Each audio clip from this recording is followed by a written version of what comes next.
بسم الله الرحمن الرحيم الحمد لله رب العالمين وأصلي وأسلم على أسعد النبيين وأشرف المرسلين نبينا محمد وعلى آله وصحبه والتابعين يوم مسكال أفريقيا TV3 أديك ندوكي أفعلوني السلام عليكم ورحمة الله وبركاته barkamu da lokaci barkamu da sake saduwa a cikin shirin rayuwata da muke gaito muku manyan malamai da mahukunta da kuma attajirai domin tattauna kan tarihin rayuwarsu da irin gwagwarmaya da suka yi. Idan masu kallon su manta ba a cikin wannan shiri muna tattauna da Dr. Jameel Zarewa daga Tare Najeriya. Dakta muna sake maka maraba a cikin shirin rayuwata. Yawwa sannu mala Allah ya sa abin da zan faɗa ya zama daidai. Allah kuma ya sa ya zama kamar yadda Allah yake so. Amin ya Allah. Dakta mun ɗauko bayanai tiryan a lokaci mana halinsa mun ji irin gwagwarmaya da aka yi bayan an gama digiri aka je aka yi wani course ko kuma ce muna postgraduate diploma aka yi sannan kuma aka sake fafata maganan fadawa wato digiri na biyu kenan wanda shi ne masters. Dakta ya hakan ya aka ta yin aka fara kuma ya abu ya kaya? Wallahi mun fara masters alhamdulillah kuma muna godiya ga Allah subhanahu wa ta'ala. Wato babbar kisa da take cikin masters din wacce ba za a manta da ita ba shine yadda muka zo muka fara wannan ilimin usul wanda ilimi ne gaskiya yana da wahala kasancewar a iya nazarinmu kashi 70 na malaman usul a sha'ira ne, kashi 15 kuma zuwa kashi 10 zuwa 20 mu'tazila ne.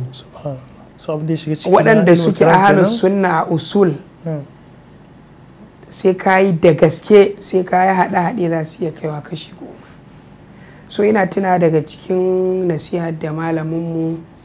Professor Suleiman bin Salimillahi Ruhaili yana daga cikin askamar ra'ait. So lokacin da yake koyar da mu a manhajiya yake cewa da mu ya kamata mu dage da karanta aƙida. Saboda duk mutumin da ya karanta usul shi kadai sai ya zame. Akwai malaminmu Tarhibu Dausari ba na mantawa yake ce mana malaman usul da yawa suna shigar da aƙidar su a ta'arifatul usuliya da suke, amma sai ka zama zaki jiddan za ka gane.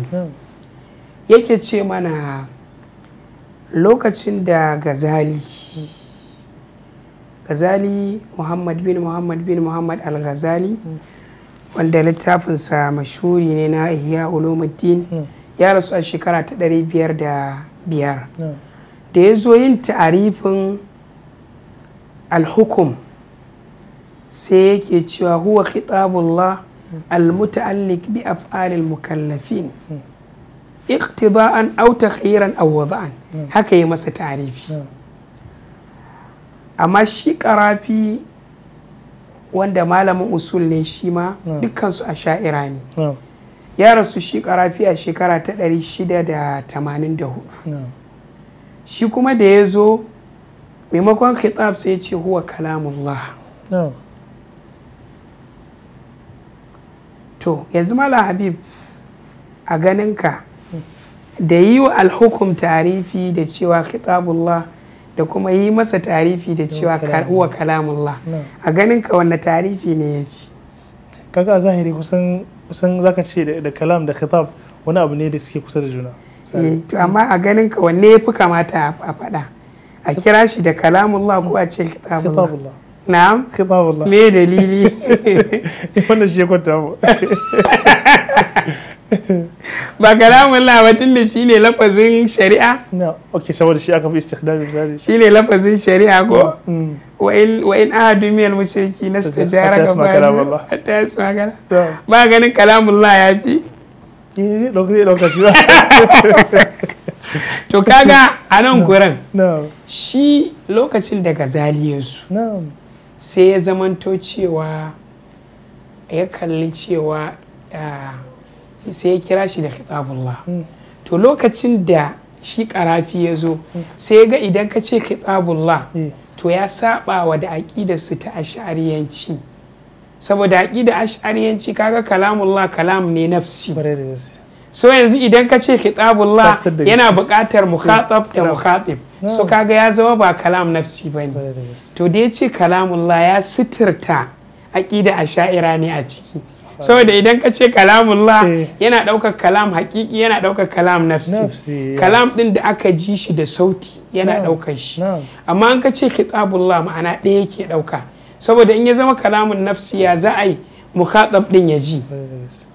to kaga yanzu a zahirin tarifa ɗin zaka iya cewa kalamullah ya fi saboda shine lafazin shari'a to amma kuma khitabullah shine akwai abin da aka ɓoye so sai yake mana wannan nasihar saboda haka ilimin usul kamar yadda suke ce masa ilmul askiya yana buƙatar tara hankali guri guda kafin mutum ya fahimta so wannan nasiha tashi da ya mana gaskiya mun amfana da ita wannan yasa muka dage wajen karanta aƙida wannan daurorin da muka yi bayani a baya muna zuwa a Riyadh sai da muka koma muka yi shekara 4 kawai daura aƙida muke zuwa shekara 4 cir kawai akwai wani duk su ibnu taymiya dinnan da su ibnu jibril dinnan muka daina zuwan su akwai wani jami'u imami da'awa su kuma iya littattafan aƙida su suke nan saboda haka muka koma nan muke yanzu alhamdulillah muna da sanadin kitabut tauhid mun sauke shi mun sauke su alqawaidul muthla mun sauke littattafai da yawa na aƙida irin su tadumuriya irin su alwasiyatul kubra haka muka koma zuwa gare su muka yi ta karanta su saboda kan mu zami so wannan yana daga cikin challenge din da muka samu saboda za ka ga shi ilimin usul daga cikin mushkilolinsa har ahalus suna irin su ibnu qudama da suka shiga ilimin za ka ga cewa sun tasirantu da asha'iran da mu'tazila ko ibnu qudama an kaɗau littafinsa da yawa sai ya kawo dalil aqali kafin ya kawo dalil naqali yanzu idan ya zo yana maka magana akan wajibul muwassa sai ya ce wa hadha yajuzu aqlan wa shar'an sai ya ce amma fil aql falau qala sayyidu li abdihi ibni li hadha al ha'id fi awwal an nahar aw fi wasatihi aw fi akhirih la kana dhalika jaizan yace inda shugaba zai ce da bawansa gina min wannan ginin ko da farkon lokaci ko tsakiya ko ƙarshe da ya halatta sai ya gama wannan fa sai ya ce wala na fi shar hadisi jibril da ya zo yi wa annabi sallallahu sallah a ranar ta azhar ya masa a lokacin da rana ta yi zawali rana ta biyu kuma ya masa lokacin da yi nasara zilla kulla shay'in mithlahu kaga haka suke to gaskiya lamari yana daga cikin challenge din da muka samu to wannan yasa gaskiya muka dage wajen karanta wannan to kuma da muka zo zaben maudu'i sai ya zamanto mun haɗu da usul ɗin hanafiya akwai wani littafi a taqrir wa ta'bir wannan littafi ne na hanafiya to sai ya zamanto sai muka samu challenge saboda ka san usul iri biyu ne akwai na hanafiya akwai kuma na jumhur to sai ya zamanto na hanafiya akwai kalmomi da yawa waɗanda gaskiya ba mu san su ba to sai a hankali dai muka koye su har muka fahimce su to wannan yana daga cikin challenging alhamdulillah Allah ya taimake ni na kammala masters dina a wata 19 lokacin da na saboda yawancin ɗalibai shekara 4 suke yi lokacin da na ba da rubutuna na masters wasu da yawa sai da suka yi tunanin cewa za a yi raddin risalar saboda an yi shi cikin sauri saboda haka akwai waɗanda suka zo munakashar ba dan Allah ma suka zo ba sun zo ne a yi raddin risala da haka sai da hall din ya cika har sai da aka aro kujeru daga waje Allahu akbar akan me ka rubuta dakta na yi rubutu ne taqrir wa ta'bir ne na yi tahqiqin wani bangare na babukan dilalatul alfas a cikin shi a taqrir wa ta'bir babuka ne na dilalatul alfas sunai ta haƙiƙi saboda haka munakasha wani kalla da aka gama aka ce wa wajizatu risala bi taqrir mumtaz ma martabati sharaful Allahu akbar masha Allah amma yadda zaka san mutanen mu da yanayin harkar ɗalibta ba yadda za a yi wani da aka fito ya ce alfarma suka maga saboda ni na da alaka da su kuma kana da to shine kaga na farko dai wanda ya mun masharafin ba misiri ne sannan na biyu in za a yi mutum alfarma za a bashi darajatun najani a bashi pass mark to haka muka ta fama da gwagwarmaya da mutane ka san wato wato daga cikin abubuwa waɗanda gaskiya bana manta da su shine zama da ɗalibai da kuma ɗaliban ilimi baya rasa cece kuce da wani abu da ba za ka iya gaza kiran shi hassada ba. Mun haɗu da wannan min fadlillah gaskiya kamar yadda na gaya maka mu zaman mu na Madina iya karatu muka tsaya yi kawai har irin neman kuɗin nan da sauransu in ba hajji ya zo ba ba ma yi duk wasu a turo kaya gida. Matata Allah ya mata rama da yawa ta kan yi min magana ta ce ya kamata mu ma irin yadda ɗalibai suke so kaya su turo mini ce mata kawai karatu muka zo saboda haka kyale mu yi karatu gaskiya. So ala kulli hal dai haka muka kammala masters. So bayan mun kammala masters kuma na yi masters ne daga 2007 zuwa 2009 na gama. So sai kuma na fara PhD a 2010. To alhamdulillah gaskiya da na fara PhD akwai shi wancan Dr. Nura Abdullahi Allah ya saka masa da alkhairi. Akwai littafin Tafsir Karimin Rahman ya sa mana shi tun muna shekara ta biyu kamar yadda na bawo da labari a baya shagalar da lokacinmu duk kullum sai ya mana hisabi mun zauna mun masa lissafin abin da muka yi har report muke rubuta mai na abin da muka yi a sati. To ya sa mana Tafsir Karimin Rahman muna karanta shi duk sati a harami Ramadan ya zo kuma kullum. To anan sai na fara hango cewa akwai wasu abubuwa na makasid a cikin littafin saboda haka da muka fara PhD sai na tunanin ya kamata na yi rubutu akan makasid shari'a inda sa'adi. Saboda haka sai na zo na fara karatu na tattaro akwai wasu littattafansa da aka tara masu kusan mujalladi 16. Saboda haka sai na tattaro waɗannan littattafan da aka tara sai na zo na fara karanta su. Saboda haka da na fitar hatta malamanmu suna mamakin cewa shin ba a ɗauki maqasid shari'a inda sa'adi ba, suna ta mamaki saboda yadda ya shahara. To haka na zauna na tattaro na fitar da khutba kuma cikin ikon Allah aka ansa. Cikin ikon Allah dai ni da masters da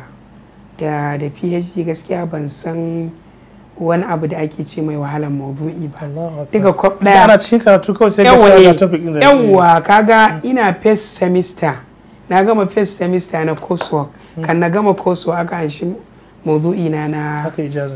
ijaza shi aka ansa na magister. To haka ma ina PhD shi ma ina bayarwa shi ma aka ansa. Ya dakta ya defense din PhD ya kasance. To kafin mu zo defense gaskiyar lamari daga cikin abubuwan da na amfana da su kusan na yi karatu wanda ban taɓa yi ba